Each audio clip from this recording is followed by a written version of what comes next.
Today we're going to be going over a front of house staff training for Heartland Restaurant.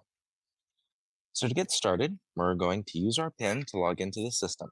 Now your PIN will be provided to you by your manager and will typically be anywhere from 1 to 4 digits long and will be unique to your person. So I'm going to begin by logging in. And the first thing I'm going to see is the time that I've clocked in over here on the left. And then I will also be able to see a picture of the employee. This is to prevent other people from being able to clock in for another employee. So I'm going to go ahead and clock in. And the first thing we're going to see is a daily message. You're able to set these up in the admin portal. So if there's anything specific that you need a staff member to remember, like cleaning tables when not busy, or that it's Julie's birthday, you can put that information into the point of sale as a reminder for employees. I'm going to go ahead and dismiss these, dismiss the specials as well. And we're going to give a general overview of the point of sale terminal. So your point of sale is always going to start out on the login screen, and you're always going to have to enter your PIN before you get started. So when you send an order, it's going to bring you back to this screen. So you'll always be entering your PIN, and once you get in, you're going to be greeted with this screen where you can start a new ticket, which is a new order. But one important thing to remember is the room that is located on the bottom. So we have a variety of different rooms, and each room serves a different purpose. So we have a fast bar room. And if I select this room, the first thing that I'm going to see is bottles of beer and types of liquor. I may not need that if I'm a server working the floor. If I'm a server working the floor, I need to be able to select a table and quickly be able to ring in their drinks because that's where these orders are going to start. So I can ring in a Miller Lite for a customer. And then whenever I send this order, it's going to save that order to that specific table. I also have a carryout room where if I start a new ticket, I'm immediately going to be met with a place to enter a phone number or a name for the order. So each room serves a specific purpose, and it's very important to use the right room for the right occasion. So now we're going to get into menu navigation. We're going to look at how the menu works and some basic rules and functions within the system. So I'm going to go back to our dining room, to our table 18 here, and you'll see that it saved the Miller Lite that I sent. Basically, any items that you put onto the point of sale, if you want them to save, you need to send. So if you don't want this to be saved, you can exit. It'll give you a prompt to discard changes. But when you're ringing something in for a customer, you're going to want that to be saved in there. So we're going to start this table off with a couple of beers, and we're going to do a side of regular fries just to start them off. All right. Now, there are different sizes that are associated with these fries. So if I did want a different price for a different amount of fries, we would have the ability to do that. We also would be able to add our condiments, and those would appear in the kitchen as well. So because none of these modifiers are required, though, when you ring in an order of fries, those options are not going to come up. However, if I were to go to a burger and I were to attempt to ring something in, you're going to have required modifiers. So there are a few different types of required modifiers. You have one where it's the bun for the burger. So we're going to get our burger on ciabatta, and it's not going to let me navigate away from the screen until any of these modifiers that are bordered in red have something selected. So first I'm going to select my ciabatta. And then one thing we're going to note about these black modifiers that are forced, these are referred to as sizes. Each one dictates a price. So if I ring in a single, you'll see that the price jumps to $8. If it's a double, it'll jump to $9. A triple would be $10. But it's requiring that I select a side. And as I scroll down, it's also requiring that I choose the side for my burger. So we're doing a classic triple burger on a ciabatta bun with fries. Now, another important thing to note is any time that you see this blue color on the point of sale, that means that you have something selected. Sometimes there are going to be pre-selected items or modifiers because these come with a burger. So on this classic burger, by default, it comes with ketchup or mustard. If I deselect ketchup and I say barbecue sauce, you'll notice the condiments now shows no ketchup, barbecue sauce. So this blue color indicates that you have something selected, and that is very important when navigating the point of sale. So let's say this customer wants bang bang sauce as a condiment on their order.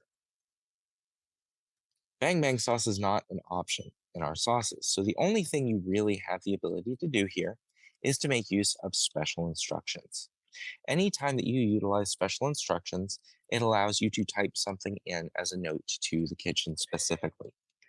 So I'm going to say sauce on burger. And then that will send back to the kitchen as well. Another note is you'll see this modifier screen is still pulled up. When you want to get away from all of the modifiers and all of the conditions have been met for the modifiers, we have a size, it's a triple burger, we have a bun, it's on ciabatta. If you touch this gray area down here, anywhere down here, it's immediately going to bring you back to the menu. So anytime you need to get back to the menu from a modifier screen, then you just select this gray area down here. So if I ring this in, I select my modifiers, they're still going to show up until I navigate and touch this area down here. So now I'm going to go and send these burgers. Another thing that we're able to do from the point of sale when it comes to sending items is we're able to hold items. So say I have an order that is for my wife. She is not dining with me, she is at home. But this, the customer tells me about it. And they say that I would like this order to be rung in about the time that my food's going to come out. You are actually able to ring this in at the same time. So if I were to ring in a classic burger, it's going to warn me about the sesame seed bun being out of stock. I'm going to ring this in. And then I'm able to go to the course option. And the course option will give me the ability to hold this ticket. So if I hit hold, then it's going to hold this order until I'm ready to select it. But if I press and hold this, it's going to give me a variety of options for how long I want to hold this burger for. So I can say I would like this to be held for 15 minutes and save this. And now this burger is going to get sent in 15 minutes. So I'm going to go ahead and navigate away from this now.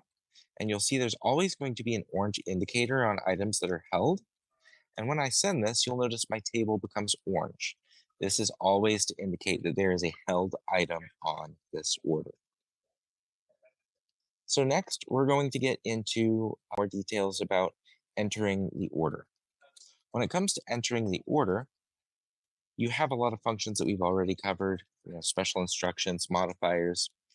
But when you enter the order, it's also important to note everything is built in a certain way with Heartland Restaurant. When you're navigating the order entry screen, you're going to have basically three primary layers to pay attention to when you're looking for an item in the system. You're going to have your groups, which will dictate what menu you're looking at. Usually, this is to separate a lunch menu, a dinner menu, a liquor menu, a pizza menu, maybe, or taco menu. And then once you select a different menu, you're actually able to see everything on the bottom right hand corner here, or on the bottom right hand side here changes. So if I go from my burger menu to my liquor menu, I see completely different sections. All of these gray boxes on the bottom line are considered sections. And then when I navigate through different sections, I see different items. So whenever you're navigating the point of sale, basically, you want to make sure that you're using the right groups and the right sections to find the right items. But let's say that you can't find an item that you're looking for. What you would want to do is we always have this option up here on the top right-hand corner of the search menu. And from here, I'm able to search cake because I want a vanilla cupcake. And now you're able to find it with ease. So that function is always there if you're having an issue finding something. It's super useful for servers who may not be familiar with a lot of types of liquor. They can go and they can type in absolute and they will be able to find it with ease. Other things that people often have trouble navigating on the when submitting orders is splitting checks as well. So Heartland Restaurant has a number of different ways to handle splitting checks. And one that you'll notice is we have our split key over here on the left side of the screen. And when I hit the split key, it gives me a few different options. So if I hit new, it's immediately going to give me a check one and a check two. Check two will always be blank. Check one will be everything that I've entered on this order prior. So now all I have to do is select the items on check one, and then I'll highlight split here, and I'm able to move this to check two. Now, let's say that I split the bistro burger. Well, when I'm under this and I go to split, I'm able to split this evenly as well. And I'm able to select check one and check two to make it an even 50-50 split if I was to be splitting a burger with someone. Another useful function here is when you are doing this, if you press and hold for a long time, then it will give you the option to select multiple. So if you press and hold on any given point on the check, you're able to select multiple items. And then once I select the next item, I can go split and I can move both items to check two at the same time. So this makes it very quick and easy to split a check. Now, I need to clear these splits because I messed something up and I'm not sure where I messed up. I need to go revisit the table. I just need everything back under one check. You can go to the split and you can remove all at the bottom, and that will bring everything back under one check. So now I'm going to show another trick that is very helpful for being able to split checks quickly. It involves the use of the seat button. So I'm going to send this because we will probably come back to this table at some point to close out and go over checkouts.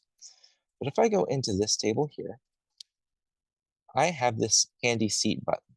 And so if I go and I say seat one is getting a Bud Light and a classic burger with a single burger, ciabatta bread, fries, and then I hit seat two, I go back to my drinks, I ring in a Coors Light, and then honestly, they just want a side of onion rings. Now, when I go to split this order, I have the function to split by seat. It's no longer grayed out. When I select this, it's automatically going to create two checks, one with the Bud Light and the classic burger, and one with the onion rings and the Coors Light. So if you're managing bigger parties, this is a lifesaver. So next, we're going to get into the payment processing side of things. I'm going to discard these changes, and we're going to go back to our order over here. So when you are processing payments on the point of sale, you may need to apply a discount or something along those lines to the order.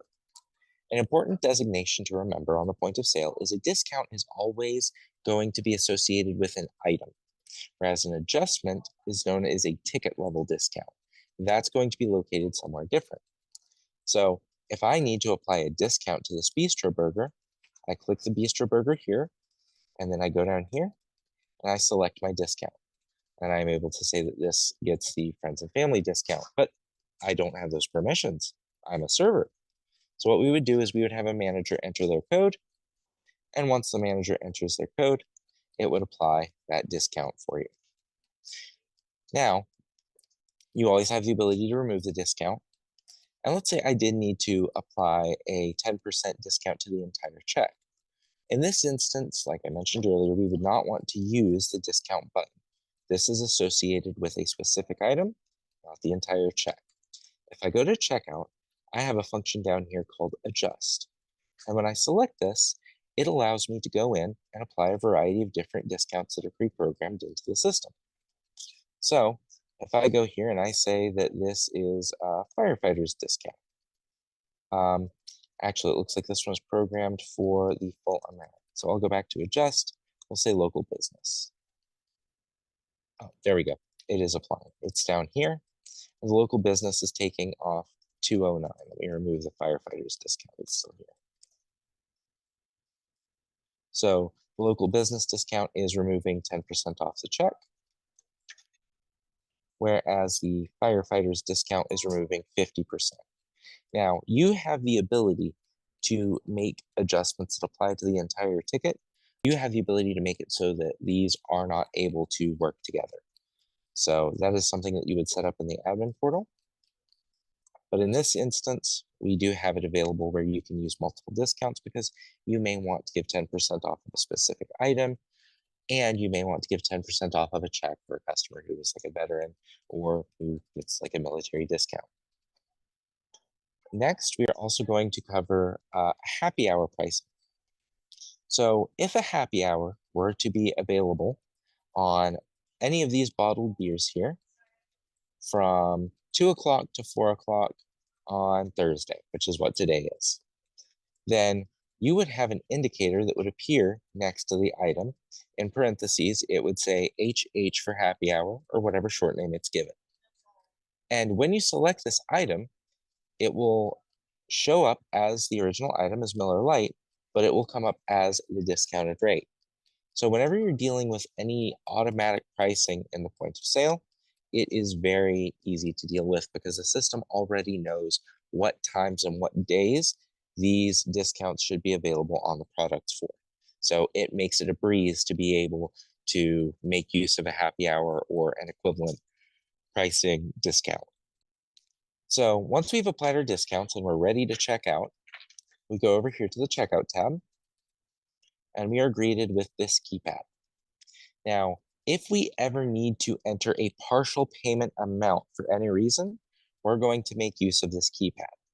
So if this bill were to be paid in $20 in cash, I could select $20 and hit cash, and it's going to apply that $20 payment to the check. And then if we want a receipt for that, we have the ability to print it or email it from this point. So if one person was paying cash and the other person was picking up the rest of the bill, this is where something like that would come in if the person who paid their part of the bill wanted a copy of the receipt. So next, we go back to checkout, and we also see a few different options. We have the option for different tenders and an option for cards. So cards would be what you would select if you wanted to accept payment on your credit card reader. And then in this instance, it would do one of two things. It would either prompt you for a signature, where you would be able to turn your iPad to the customer and have them sign on the screen, or it would prompt you on a credit card device, which you would give to the customer. They would be able to insert their card and be able to complete the payment process that way. So that is how you would complete that payment. And then custom tenders are for a specific type of payment. A custom tender is a way of indicating a payment that you have accepted outside of the point of sale system. So if someone were to give you a check, that customer would be giving you money that you don't actually have yet because you haven't cashed the check. The money hasn't gone into your bank account yet. So in that instance, we would use a custom tender. The rest of this ticket, we're going to use a check to pay for the rest. Now, on this account, you'll notice that we do have it set up for the customer to be prompted with the tip amount. That is something that you can enable, or it is something that you can have printed off on the receipt, and then the customer can decide at their leisure, and they will have tip recommendations on this. So in this instance, we would add the tip by simply selecting the amount, selecting the custom amount, and we would go from there. So I'll say 20% tip. Then you also give the customer the option when you're using the signature function to give feedback, put your email in for an emailed receipt, and sign for your payment. So we can go ahead and check that. And now I've completed payment on this check. So next we are going to move on to daily operations within the point of sale. So if you're using the point of sale and you've had a long day and you have closed out all of your tables, you've completed payment, and any held orders are sent, because I didn't wait 15 minutes for this order to be sent. I'm going to remove the holds on this and send it. It's now going to indicate that this table is paid. So now that this table is paid, I have the ability to close it, which all tables do have to be closed before someone can finish their day. So I'm going to close this check. And as a server, I would now have to run my checkout and turn this into my manager to end my day. They're going to use that time to check my side work, make sure everything on it seems correct, and collect the right amount of cash from me for the tables that I had. So if I'm the server and I need to perform my checkout, I go to the top right-hand corner and I select Server Bank. And when you see this, you're able to see the full checkout report. You're able to get a preview. You're able to see the different transactions. You're able to handle any paid ins or paid outs, which is useful for bartenders specifically. And you're also just able to see any tip outs that need to be given out. So when I do this, I need to give my busser 47 cents, and I need to give my bartender 47 cents for tips from gross sales. Because the way that this is currently set up is bartenders and bussers would both get 1% of my sales. Now, if you did want to adjust this so that a bartender were to get 5% of just liquor sales, that is something that is very accommodatable. But for the sake of this demo, we're just going to be tipping them out the amounts that they need, and then we are able to do our checkout. When I click checkout, it will print on the nearest receipt printer. So once you get this report, you're able to review it. And at the very bottom, you're able to see a breakdown of the tips that you've received and the amount of tips that need to go out. And I'm also able to see what the server owes the merchant. Now, you're going to have one of three things appear where it says server owes merchant. If the server owes the business money because they collected cash, then that is what will show. It will show server owes merchant and the amount of cash that needs to be collected in this instance. Now, if the server collected more in credit card tips than they did in cash, it would say merchant owes server. And in this instance, the amount listed would be negative. So that would be indicating that the merchant owes the server that amount of money for them to be balanced. And then in other instances, if they owe nothing, it would say server is balanced. So once the checkout is run and that has been completed, they would be able to print their receipt, which I'm not able to do as I don't have a printer handy. And then they would be able to turn in that checkout report. Now, if I needed to see my hours in the point of sale system, whenever you go to clock in or clock out, all of your shifts are visible on the point of sale. So you're able to see what your past shifts have been. And so as you go through this, you're even able to scroll up and down and see the details of any of those past shifts. Now, in my case, because I'm clocked in as a server, it will not let me clock out until I declare my tips. An important thing to remember is in most instances, when you're declaring tips, you are declaring what tips you made in cash. Tips that are done on credit cards are already reported. So I would just put in my cash tips that I received for the day. We'll just say it's $10 and we are done. Now that that's entered, you'll notice the option to clock out is available. So I'm going to clock out. It will take my picture to ensure that it is me. And now we have completed the clock out process.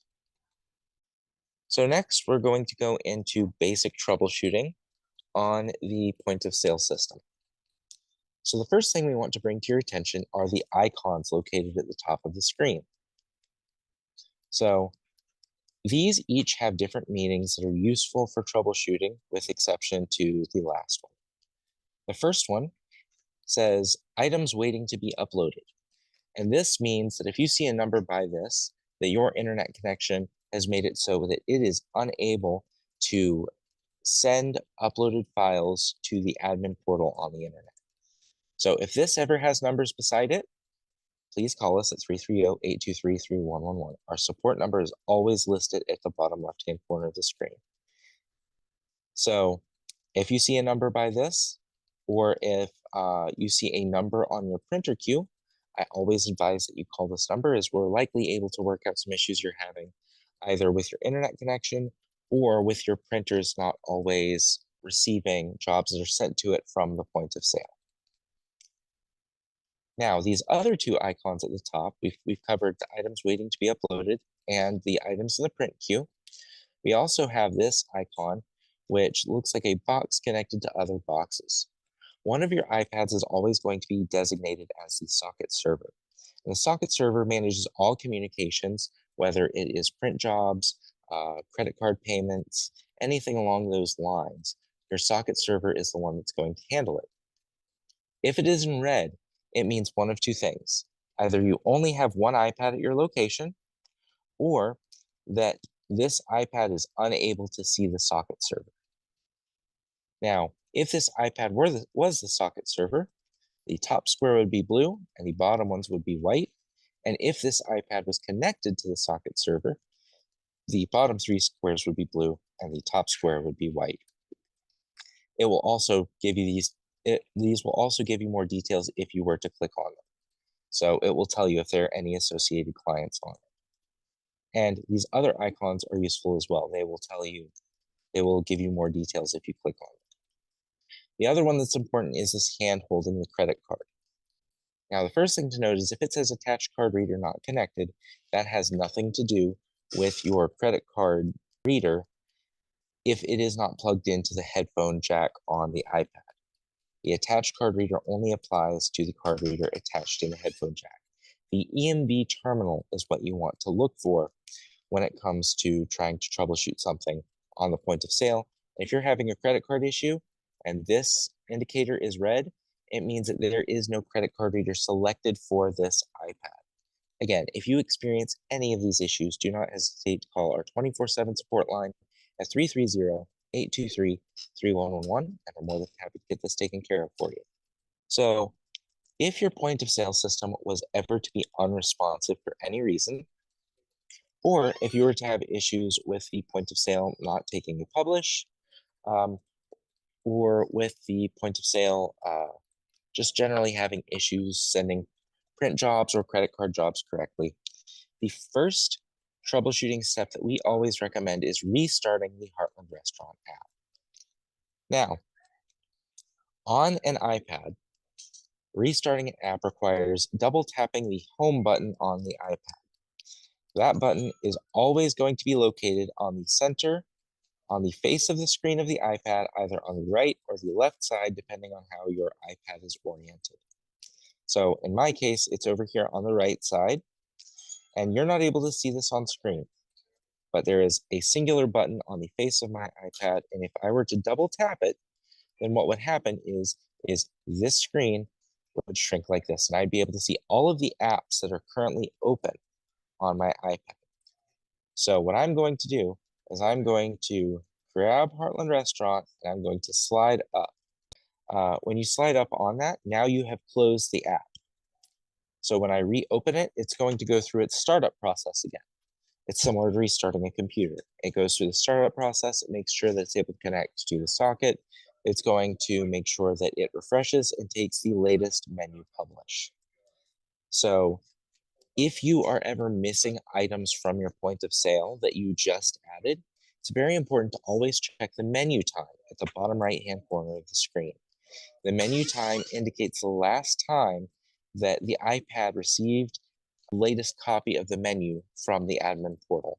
So basically, if this is not a recent time and you know that you've made changes to the point of sale more recently than this time, and it doesn't seem to be taken, you always have the ability to log in and log back out, and it'll perform a check. But if that doesn't, you can always close Heartland Restaurant and reopen it. Another important detail is the network. Our networks are always called 101 unless it is provided by someone at your location. You would have an IT team that handles your network. So I'm actually going to switch over to that network real quick. So now I'm on the 101 network. And while I'm on the 101 network, you're able to see that information on the bottom right-hand corner. This does not always update immediately, but if you ever see anything aside from the 101 network and you are having issues with items not being able to upload or connect to the socket server, again, call us. Another useful bit of information is the version on the iPad. Heartland Restaurant is a regularly updated application. It's always being updated with the newest versions for various bug fixes and enhancements. So We always recommend that you make sure all of your iPads are on the latest version. And if that's difficult because you have a lot of iPads at your location, uh, in that instance, we would recommend keeping your iPads on one version. Because if you have three iPads at your location and one is on version 9.46 and the other is on version 9.45, then the version on 9.45 may not be able to communicate effectively with the one on 9.46 because it doesn't have a fix implemented that 9.46 does. So because they're not on the same version, they would not be able to communicate as well as they would need to. So we always recommend ensuring all of your iPads are on the latest version, or if you have lots of iPads, at least have them all on the same version. So next, we're going to go into handling common errors on the point of sale.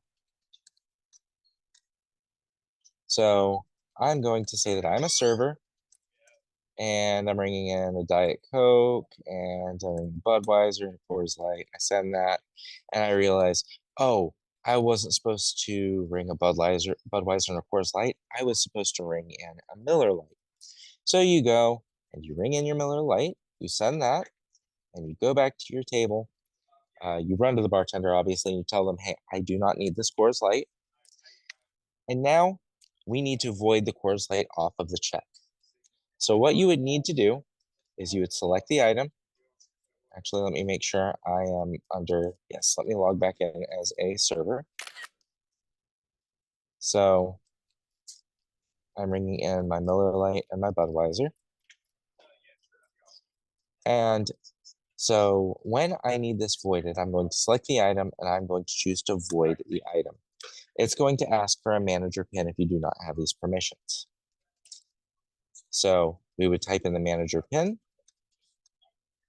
and it would void out this item, ensuring that the customer is not getting overcharged. It's also going to ask for a reason for the void. Any of these pre-selected void reasons are going to be logged on the point of sale. So there's no need to save slips for voids or discounts because it all is getting logged in the point of sale actively. So we can select server bartender error and we can void this check.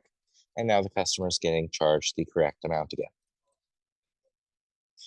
So let's say that you have rang in a check and you've got 6 beers on here. And now they have decided that they're going to move to the bar because a bunch of their friends just went to the bar and you need to move this table. You always have the ability to go into info and you can change the room or table. So I can go and I can say that this goes to the fast bar now.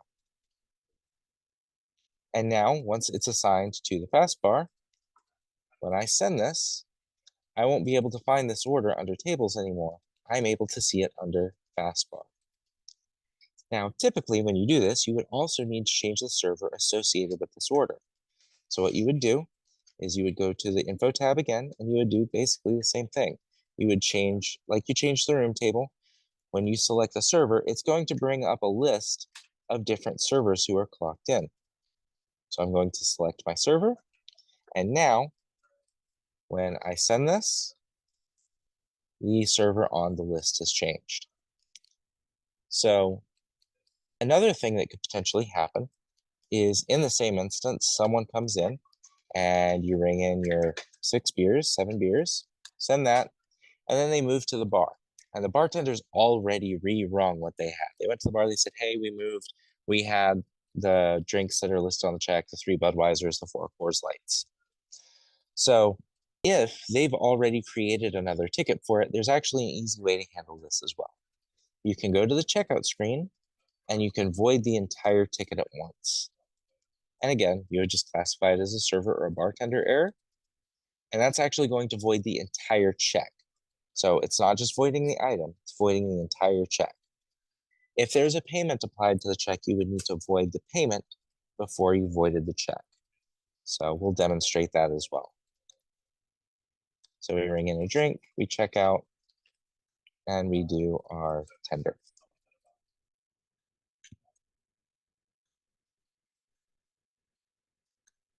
So now, if I were to need to void this check, You'll notice that under the checkout screen, my void ticket has been replaced with void payment. You would have to void the payment first, and then you would void the ticket to clear the ticket off of the table.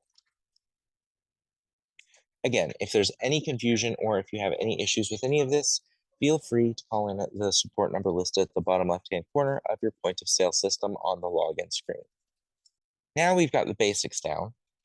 We're going to start running through a bit more advanced functions. So if I select this table and I ring in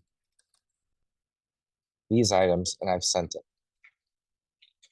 and I have other people at table 20, and these people also have their items in, and one person from this table were to move from table 19 to table 20 when they're both occupied, you do always have the ability to select an item and move it to another table. So when I select the move function, I'm able to see a list of what tables are in use in the dining room, what tickets are open at the fast bar, and I can say, oh, I know that those people are sitting at table 20, which is order J25. So I can select this Budweiser and I can move it to table 20, and it's going to ask you to confirm. And once that's done, you are then able to see that item appear under the other table when you exit and you go to that table. And it'll even highlight that for you that it's moved from one table to the other. So in review, we want to make sure that the basics are understood. So the first thing the system's going to require is you clock in with your PIN. Always make sure that you're entering your orders in the right room. When you enter an order, always make sure you send. To send is to save. You have 3 levels of sorting for any of your items. You have groups, you have sections, and in each section are your items. Discounts always apply specifically to an item. Adjusting always applies to an entire check. Custom tenders are for payments that you are not actually receiving, whereas cash and card are, and they're going to be listed on your checkout report. And you will always need to close out of all of your checks before you complete your checkout at the end of the day. So you'll either have to have the tickets voided or have them closed out to cash.